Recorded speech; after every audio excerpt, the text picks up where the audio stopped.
Todd Scott. Go ahead.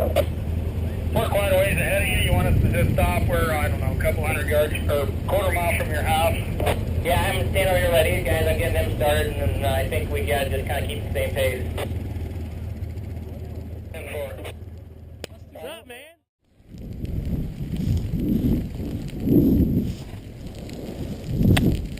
Dylan, Scott.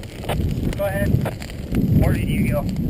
I just got up to the front of the website. Your four-wheeler? 10-4. Back here to the hay canyon if you guys aren't moving yet. 10-4. The hay canyon, excuse me, up here by the pipeline. Generally, rule of thumb on radio communication is that shorter is better. If you can do it in one word, try that. I'm not good at this, but that seems to bring the most success in communicating. Right here, next up, you'll hear some of our communication on a few really small spot fires. On the radio, they sound like they're just huge and raging out of control, but they are no bigger than 3 feet by the time I get up there and check them out. So, enjoy.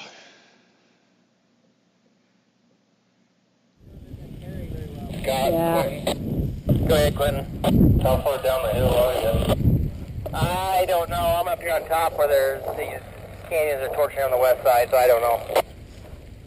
Quentin, this is Tel. Go ahead, Phil. I haven't started down the hill. We're just kind of trying to strip this out before we go, but I'll let you know when I do.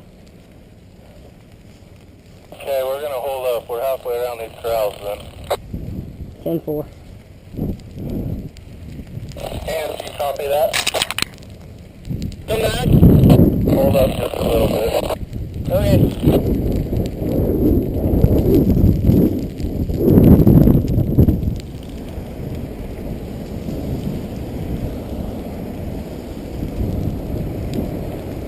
Bill, right under you, Bill.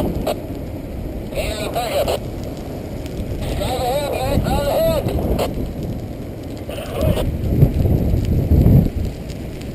Pull forward. Okay, stop, Nick. Back up. Back up.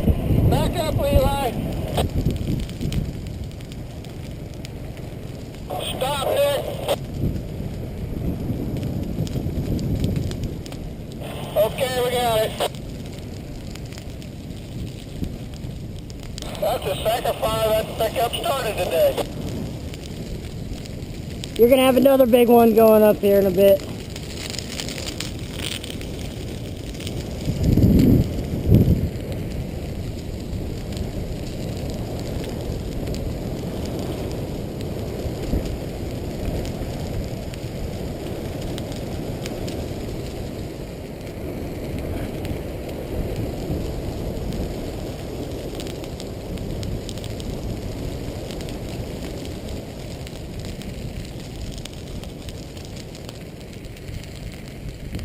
Right beside you.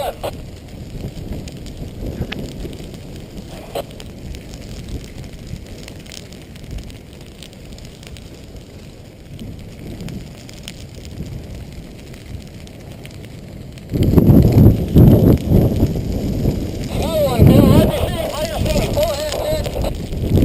Oh, stop. Back up, Nick. Back up, Nick. Get out of there, Levi.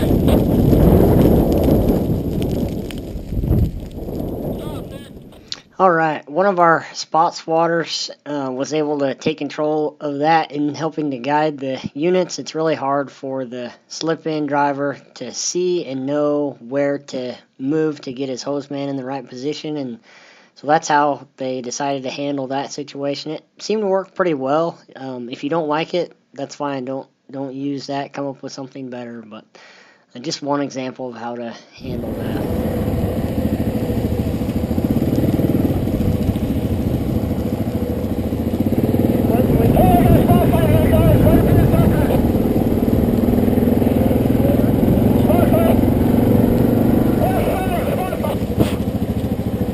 Go ahead and get up there, Gary.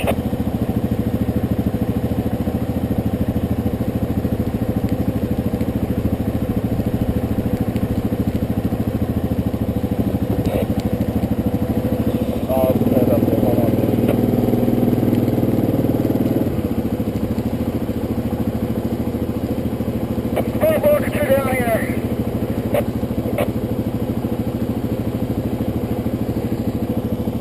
where spot fire at.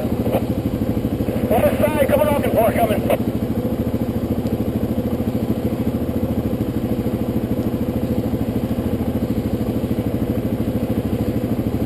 I need another pickup checker. I think we can get... Okay.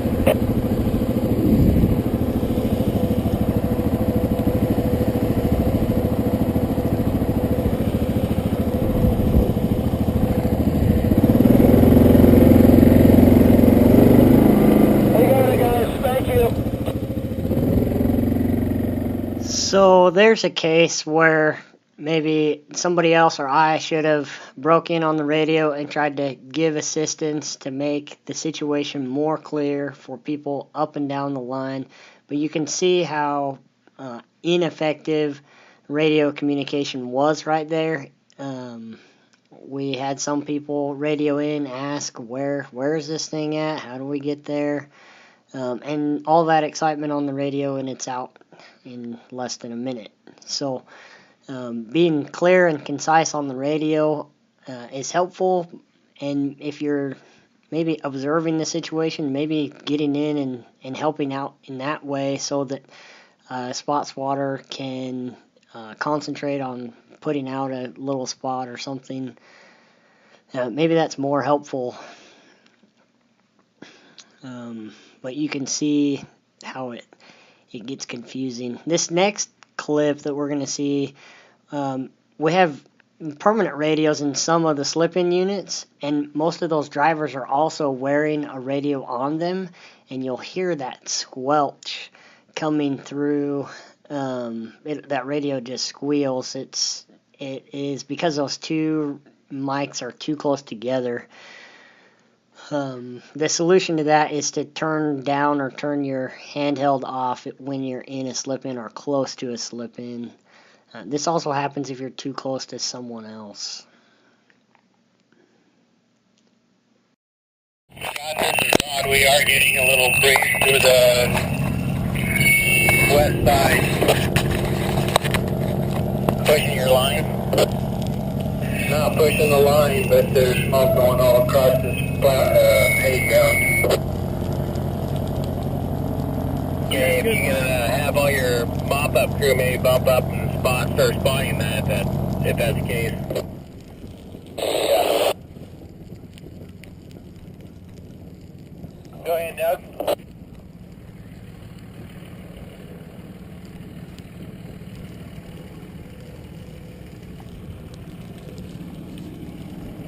Where are you at?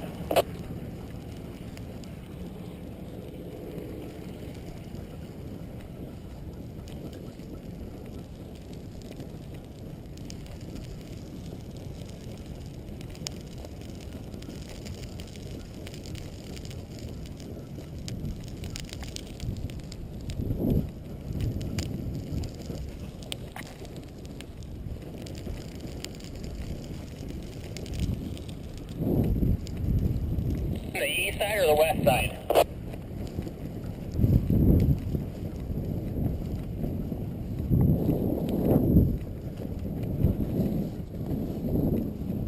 Is it in the middle ridge, or how far out back, or how far away from the south end are you?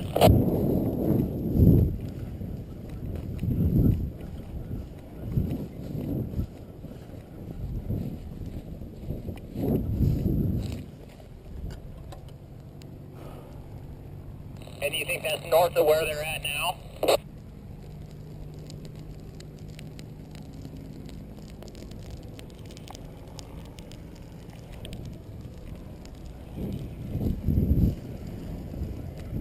Okay, well, we'll come up and investigate a little bit and see what we see.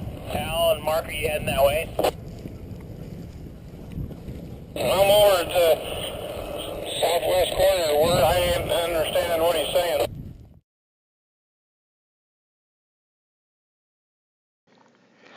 That last clip there demonstrates how big that unit is. The person that you are missing information from in the radio communication is not, he's probably less than a mile ahead of me, but just that ridge in the way is it's just too much for our radios to connect. So there can be a communication breakdown based on our terrain, our distance from each other, depending on how big the unit is, and that's something to consider. We have talked to some groups that use a repeater. Our experience with the repeater was terrible. It left a bad taste in everybody's mouth. Nobody wants to see our repeater ever again. We've talked about getting rid of it or converting it to help us do some other stuff, but other groups, I don't know if it's with fewer people or better technology than what we were using. They have had some luck. So if you're doing some big units, maybe the repeater is something to look into. I hope you're able to learn something from how we communicate back and forth, how it keeps us a little bit structured anyway. And sometimes it's not always perfect. There's a lot of times where any number of us use a radio within line of sight, and we can tell who is on the radio, so we don't go through the whole procedure. We give a simple instruction and move on. But anyway, hopefully there's some good footage there as well. Looks like we're burning some good trees here. So thank you for watching. You can check us out on Facebook and of course YouTube here. You can go ahead and leave a comment and let us know if you have any questions, and we'll try to get some more content up as we get more film. So thanks for watching.